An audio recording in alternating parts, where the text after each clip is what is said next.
আগামী বৃহস্পতিবার ওদের স্কুল হচ্ছে একটায় আর কি ছুটি হয়, একটার পরের থেকে পরবর্তী 10-15 মিনিটের ভিতরে এখানে যারা মানে যেতে চান বা অংশগ্রহণ করবেন এমন একটি কাজে আপনাদের সবাইকে আমরা ইনভাইট করতেছি, আপনারা আসবেন, এটা আমরা আশা করি।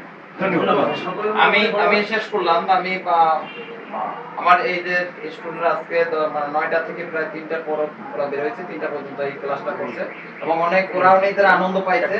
তো ওরা অবশ্যই আপনার যারা আছেন ওরা নভেম্বর থেকে পরীক্ষা, নভেম্বর ডিসেম্বর ওদের ভার্সিটিতে যাতে চান্স পায় একটু আশীর্বাদ করবেন সবাই।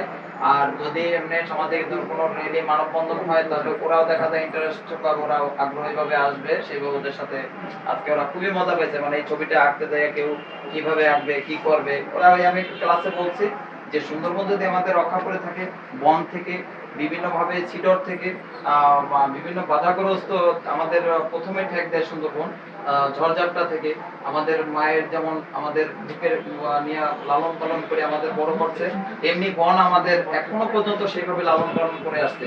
তাহলে তোমাদের সেই উদ্দেশ্য নিয়ে বনকে কিভাবে বাঁচাতে পারো বা তোমরা এটা চাও কিনা এটা তোমরা ছবির মাধ্যমে বুঝাও।